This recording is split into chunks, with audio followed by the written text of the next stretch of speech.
বিলের কচুরিপানা পরিষ্কার করার সময় জলের মধ্য থেকে উদ্ধার হলো কয়েক বস্তা আধার কার্ড। ঘটনাস্থল পূর্ব বর্ধমানের পূর্বস্থলী 2 ব্লকের পিলা পঞ্চায়েতের ললিতপুর এলাকা।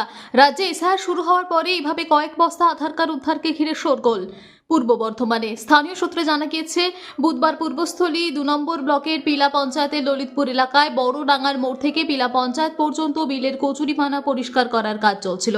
সেই কাজে যুক্ত কর্মীরা বিলের মধ্যে দু একটা বস্তা দেখতে পান। ভারী সেই বস্তা দেখে তাদের সন্দেহ হয়। সেই বস্তা খুলতেই বেরিয়ে আসে গোছা গোছা আধার কার্ড। আপাতত 3 বস্তা আধার কার্ড উদ্ধার হয়েছে। সেই বিলে আরও আধার কার্ড আছে বলেই অনুমান। জানা গিয়েছে, আধার কার্ডে পূর্বস্থলী এলাকার হামিদপুর পিলা এলাকার মানুষদেরই ঠিকানা দেওয়া আছে।